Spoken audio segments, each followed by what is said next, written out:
తెలంగాణ శాసనసభ సభ్యురాలు కుమారి లాస్యనందిత సాయన్న గారి మృతి పట్ల ఈ సభ తన తీవ్ర సంతాపాన్ని వ్యక్తం చేస్తూ శోకార్తులైన వారి కుటుంబ సభ్యులకు ప్రగాఢ సానుభూతిని తెలియజేస్తున్నది.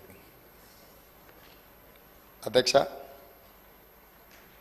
23/2/2024 నాడు సికింద్రాబాద్ కంటోన్మెంట్ శాసనసభ్యురాలు కుమారి లాస్యనందిత సాయన్న గారి ఆకస్మిక మరణం పట్ల ఈ సభ తీవ్ర సంతాపాన్ని వ్యక్తం చేసింది.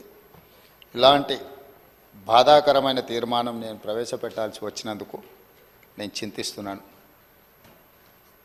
కుమారి లాస్యనందిత సాయన్న గారి నాన్నగారైన కీర్తిశేషులు సాయన్న గారు నాకు అత్యంత సన్నిహితులు, ఆప్తులు. చాలా సంవత్సరాలు మేము కలిసి ప్రజాప్రతినిధులుగా ప్రజాక్షేత్రంలో పనిచేయడం జరిగింది. సాయన్న గారు అత్యంత సామాన్యమైన కుటుంబంలో 1951 వల్లభానగర్ నిజామాబాద్ జిల్లాలో జన్మించి కష్టపడి వారు 5 సార్లు శాసనసభ్యుడిగా, ప్రజా జీవితంలో కంటోన్మెంట్ బోర్డు మెంబర్గా కంటోన్మెంట్ ప్రాంత ప్రజా సమస్యల పరిష్కారంలో వారు ఎనలేని కృషి చేసినారు. వారు సిట్టింగ్ శాసనసభ్యుడిగా ఉన్నప్పుడే ప్రజా జీవితంలోనే వారు మరణించడం జరిగింది. ఆ తర్వాత వారిచ్చిన వారసత్వాన్ని, వారు నెరవేర్చాల్సిన బాధ్యతలను, వారిని అభిమానించిన ప్రజల కోసం కుమారి లాస్యనందిత కూడా ప్రజా జీవితంలోకి వచ్చి వారు బ్రతుకున్నప్పుడే వారు కార్పొరేటర్గా, ఆ తర్వాత వారి తరఫున వారిని నమ్ముకున్న ప్రజల కోసం వారు శాసనసభ్యురాలుగా ఎన్నికై ప్రజా జీవితంలోకి వచ్చి కష్టపడి పనిచేయాలన్న ఆలోచనతోటి వారు ప్రజా జీవితంలోకి వచ్చారు. 5 సార్లు శాసనసభ్యుడిగా సాయన్న గారు చేసిన ఎనలేని సేవలను దృష్టిలో పెట్టుకొని వారి వారసురాలుగా లాస్యనందితను కంటోన్మెంట్ ప్రజలు వారిని ఎన్నుకోవడం జరిగింది. మనమందరం కూడా 37 సంవత్సరాల చదువుకున్న ఒక యువతి, వెనుకబడిన సామాజిక వర్గాల నుంచి చైతన్యంతో ప్రజలకు సేవను అందించాలని ముందుకు వచ్చినప్పుడు మనందరం కూడా మహిళా సాధికారత కోసం ఎదురు చూస్తున్న వాళ్ళం.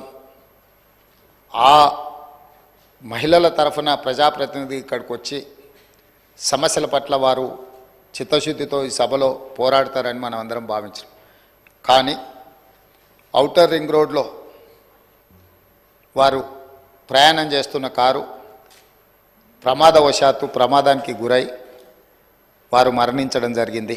వారిని ప్రమాదం నుంచి హాస్పిటల్కు తీసుకెళ్తే అప్పటికే తలకు తీవ్రమైన గాయమై వారు మరణించిందని చెప్పి డాక్టర్లు చెప్పడం జరిగింది.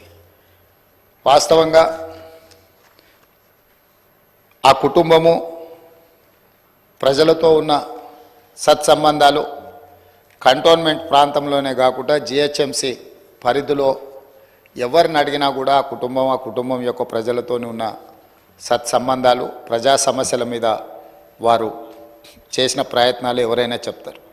ముఖ్యంగా కీర్తిశేషులు సాయన్న గారు మృదు స్వభావి, సమస్యలను పరిష్కరించాలన్న తపన తప్ప రాజకీయాలకు అతీతంగా అందరితో ఒక మంచి సంబంధాలు ఉండి ఆ ప్రాంత సమస్యల కోసం వారు పోరాటం చేశారు.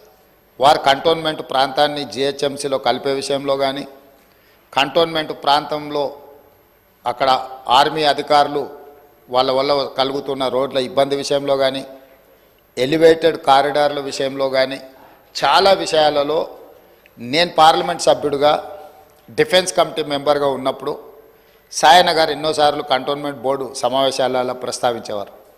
ఎందుకు అనంటే వారు ఎమ్మెల్యేగా, నేను ఎంపీగా ఈ సమస్యల్ని పరిష్కరిస్తే ఆ కంటోన్మెంట్ ప్రాంత ప్రజలకు న్యాయం జరుగుతుంది, మేలు జరుగుతుందని చెప్పి వారు పరితపించారు. కానీ దురదృష్టవశాత్తు ఎలివేటెడ్ కారిడార్ల అనుమతి, అదేవిధంగా కంటోన్మెంట్ ప్రాంతాన్ని జిహెచ్ఎంసీలో కలపడానికి అనుమతి వచ్చే సమయానికి వారు లేరు. వారి వారసురాలుగా వచ్చిన లాస్యనందిత గారైన ఆ సందర్భంలో ఉండి ఉంటే చాలా సంతోషపడి ఉండేవాళ్ళు. ఎందుకంటే సాయన్న గారి ప్రజలకు ఇచ్చిన మాట నెరవేరిందని. కానీ దురదృష్టవశాత్తు లాస్యనందిత గారు కూడా ఈ కంటోన్మెంటు అత్యంత కీలకమైన సమస్యల పరిష్కార సమయంలో వారు మన మధ్యత లేకపోవడం బాధాకరమైన విషయం. ఏది ఏమైనా కంటోన్మెంట్ ప్రజల హృదయాలలో సాయన్న గారు కానీ, సాయన్న గారి కుమార్తె వారసురాలు లాస్యనందిత గారు కానీ శాశ్వతంగా ప్రజల హృదయాలలో నిలిచిపోతారు. తప్పకుండా వారు ఏదైతే ఆలోచనతోని ఏదైతే ప్రాంత ప్రజలకు సేవ చేయాలన్న ఆలోచన ఉన్నదో, మిగిలిపోయిన పనులు ఉన్నాయో అవన్నీ ప్రభుత్వం తప్పకుండా పూర్తి చేస్తుంది. వారిని చిరస్థాయిగా గుర్తుపెట్టుకునే విధంగా ఈ ప్రభుత్వం ఆ పనులను ముందుకు తీసుకువెళ్తుంది. అందుకే అధ్యక్ష, ఆమె మృతి పట్ల ప్రగాఢ సంతాపాన్ని నేను ప్రకటిస్తున్నాను. శోకార్తులైన వారి కుటుంబానికి ప్రగాఢ సానుభూతిని తెలియజేస్తూ ఈ తీర్మానాన్ని ప్రవేశపెట్టడం జరిగింది అధ్యక్ష.